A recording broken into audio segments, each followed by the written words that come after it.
Hello, and thanks for staying tuned to the show that goes around the continent to bring you stories near and far.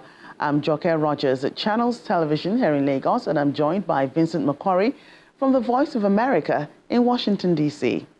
Thanks. I'm Vincent McCory at the Voice of America. Happy to be with you again for another edition of Africa 54. Let's start off with the latest from Nigeria. Joke Rogers in Lagos brings you that story. The Niger Delta Development Commission, NDDC, has signed a memorandum of understanding with the Nigeria Liquefied Natural Gas Limited, NLNG, to tackle infrastructural deficit in the region. According to the NDDC Managing Director, the agreement signals a new era of structural collaboration between both organizations for a more sustainable development of the oil-rich Niger Delta region in Nigeria.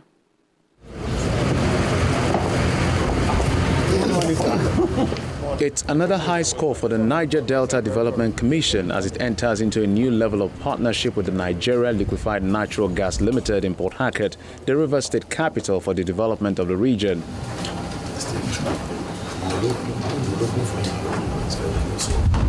Beaming with smiles, the NDDC Managing Director Samuel Obuku, together with his counterpart at the NLNG, Philip Shebila, settled down at the NLNG boardroom where executives from both organizations finalized this development alliance for prosperity of the Niger Delta region to reach new frontiers, touch more lives, and enhance peace and security. The MOU sets out a framework for structural collaboration between both organizations that will not only spell out respective commitments and obligations of NLNG and NDDC towards creating an enduring partnership, enthrone openness and transparency in line with global best practices, but also lead to the delivery of quality projects that will improve the quality of life for Niger Delta people. The NDDC will, through this pact, address the challenges faced by the people of the Niger Delta, with emphasis on legacy projects and socioeconomic empowerment of the people of the region. NDDC is committed to the development of the people of the Niger Delta. We are committed to infrastructural development. We want to go into completing projects that are existing. Part of this partnership that we're going into, we may not necessarily look into starting up new projects. We have existing projects that are littered all around the place.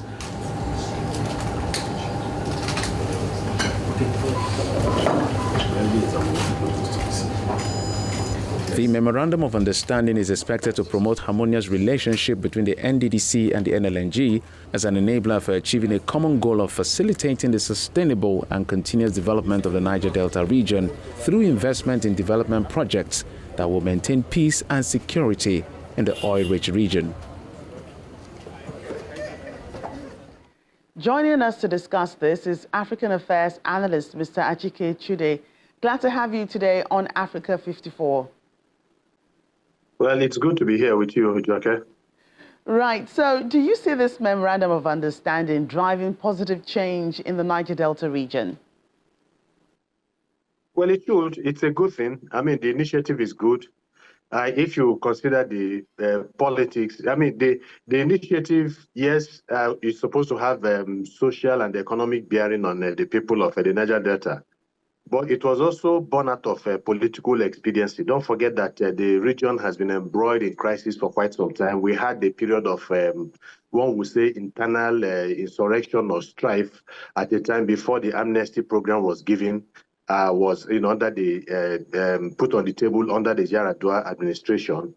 And then, and since then, there's been some relative level of relative peace in the Niger Delta. But of course, we all know that what brought about the crisis in Niger Delta was the despoilation of the area, the marginalization of the people of Niger Delta, and the fact that they were not able to reap reasonable profit from their region being the bastion of Nigeria's oil production. And so this answers the question of, is supposed to answer to some of these agitations by the people, provide all manners of, give all manners of attention to the people at the economic level, empower the people economically, provide so many other things for sustainable development in the region. So it is a good thing. It is a wonderful thing. But what people will be waiting for, to see is not just words, because right now this is just a memorandum that has been signed by the two organizations. But what people want to see is action. Action translating to good outcomes for the people, and that is a better environment for the people of the Niger Delta. So I think it's a good one. And we understand that the NLNG's goal is to replicate the success of its projects and initiatives across the Niger Delta, working closely, of course, with the NDDC to maximize the impact of collective efforts. Should we expect more collaborations in the pursuit of sustainable development in other parts of the country? This collaboration helps the NDDC even more than the NLNG, because there's a lot that they need to learn from the NLNG, the way they have been able to go about their duties and their social responsibilities quietly, without much fanfare, so I think the NDDC would benefit, and the partnership, I think, will augur well for them. And the NDDC and NLNG both have unique missions. Their common goals emphasize sustainable development, socioeconomic empowerment, local content promotion, capacity building, and stakeholder collaboration. Do you see this unified action, this alliance with the NDDC, creating a more prosperous, inclusive, and sustainable future for Nigeria and its people? I think so. Because the maxim has always been that government has no business in business. Of course, that statement is always contentious, because some of us believe that government can never remove its hands from the business of the people. The business of the people is the business of government, really. But we understand that maybe from an economic front, being dominated by policies of global institutions like the World Bank and the IMF, they've always looked for, leaner governments, and getting the private sector to, perform certain activities. And so I think they're also looking at it from that perspective. And so we would expect that to see more of this collaboration, not just in the Niger Delta. Yes, Niger Delta is the key place. That's where these two institutions are located. But, other parts of the country, we want to see some, organized private sector also partnering with the government agencies to be able to get some things done. And like I said, because of the usual bureaucracy, with some of these government agencies, there is a lot that they need to learn from those in the private sector. They're working with them efficiently, ensuring that they cross the T's and dot the I's. And I think that these are the things that can, that they can take away from the private sector, replicating it as much as they can all over the country. Obviously, you don't have the NDDC and the NLNG located in other parts of the country, but you still have one or two government agencies in those places, and there is a lot to do, not just the lesson, but most importantly, impact to the people, and that is the key, ultimately, at the end of the day. Right, we must thank you for your time today. African Affairs Analyst Chike Uchude, thank you for coming up on Africa 54. It's been a pleasure. Thank you. We want to know what you think about Africa 54 and the stories we cover. Join the conversation on Facebook. The address is Africa 54, and check out our headlines 24/7 on voaafrica.com. After the break, crucial to the Nigerian economy, small businesses struggle to stay afloat. We'll look at why they fail and what Nigeria is doing to help them achieve long-term success. Welcome back to Africa 54. I'm Vincent Makori in Washington. According to the International Labour Organization, small and medium-sized businesses account for the majority of enterprises and employment in Nigeria, but about 80% of these businesses fail within the first 5 years. In this report from Abuja, Gibson Emeka explores why these businesses fail and what the Nigerian government is doing to help them achieve long-term success. It has been 8 years since Owenzigba Idi started his graphics design and printing business in Abuja, the Nigerian capital. Despite the high demand for his services, he has trouble staying afloat. electricity has been the biggest challenge. Then, because apart from the fact that there is no lights, also the fuel prices and all that has also surrounded this whole factor. It's been challenging. And then supply of materials. We don't get any support. We don't get any loans. We try to access loans by ourselves. Like, we don't have the opportunity to get grants from anybody.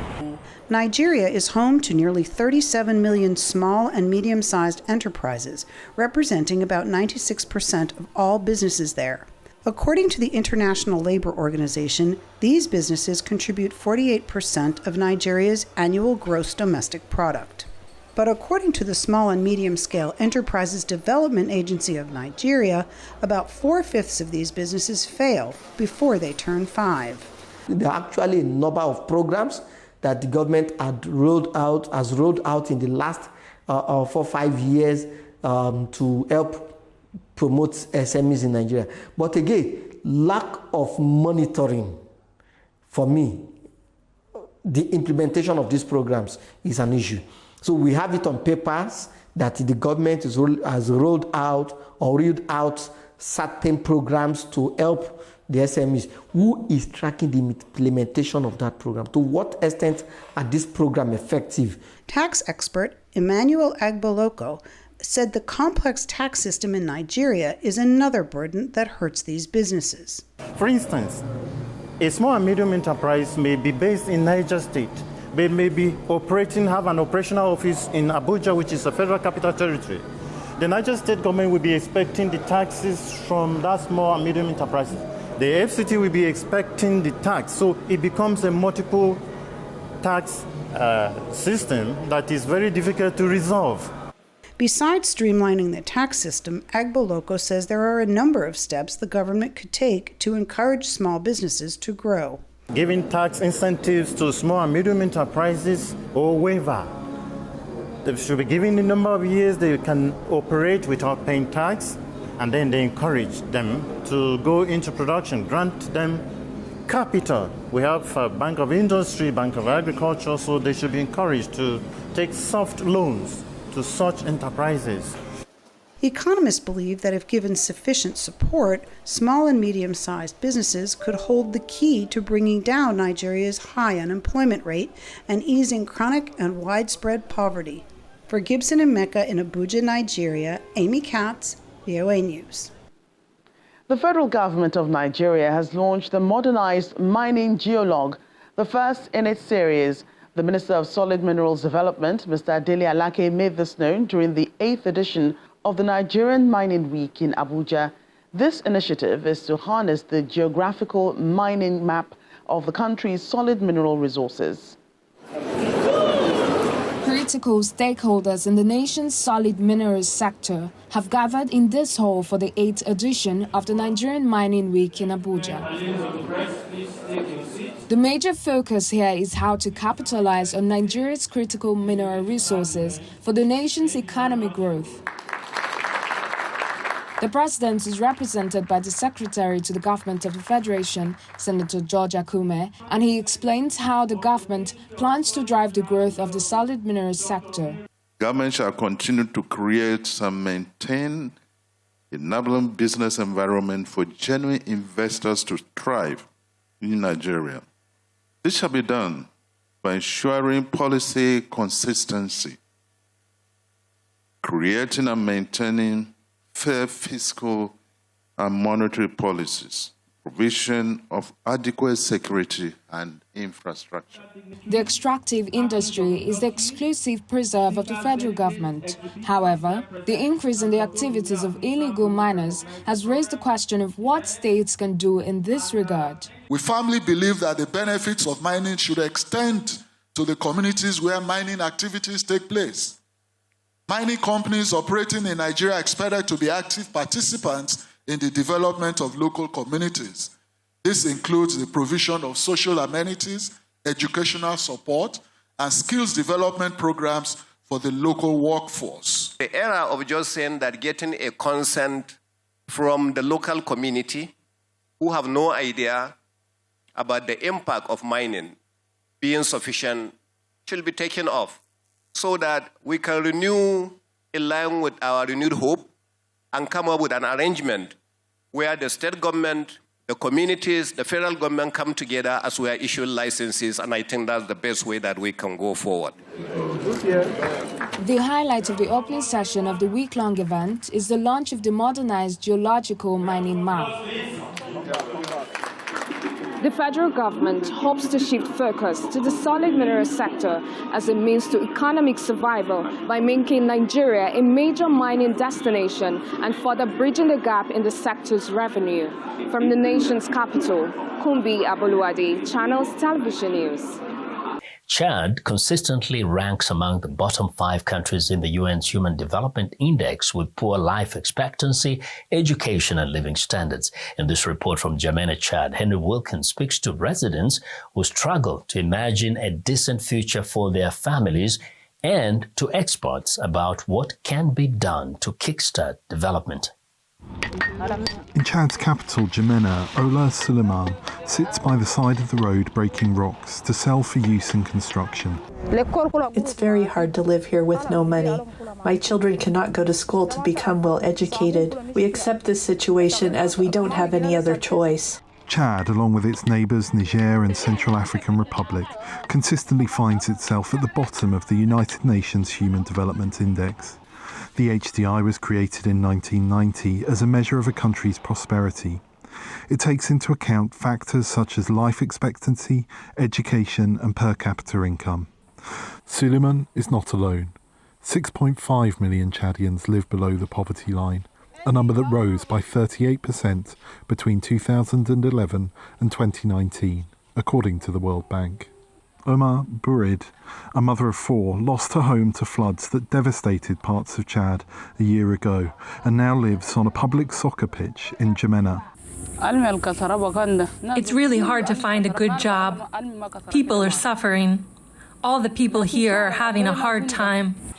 While for decades, non-profits and development banks have been pouring money into projects to stimulate growth in countries like Chad, many in Central Africa question why there appears to be little progress. Uncontrolled population growth is a recipe for entrenching poverty cycles and, in fact, creating more conflict in the future because the competition for resources becomes stronger and more acute the more people you have. A lot of those resources, the little resources they have, they need to invest in their army and in their security forces. So there's a question of what comes first, right? So does the government need to invest more in education and then less in its own security? The slow pace of development in Chad means people like Suleiman suffer. She says she feels she has no chance at prosperity. Of course I feel sick, especially at night. We are really tired and exhausted. The experts VOA spoke to agree that harnessing the political will and mobilising entire countries to break these cycles is essential to solving development woes. Henry Wilkins for VOA News, N'Djamena, Chad. A Nigerian festival has brought the spirit of Nigeria to life in South Africa, featuring exciting activities, delicious food, and electrifying live music performances.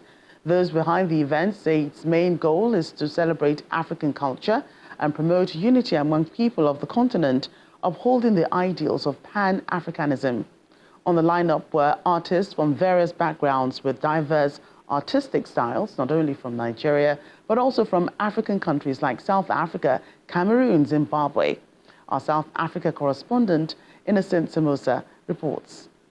The city of Johannesburg experienced the rich and diverse culture of Nigeria. Families and friends gathered in unity to enjoy a day filled with festivities. The Festival of Nigeria was a colorful spectacle showcasing various aspects of Nigerian culture. This event is designed just to rebrand Nigeria, our citizens, our people, to the entire world, to tell them about our culture and what we do Nigeria, like you all know, we are called the happy people.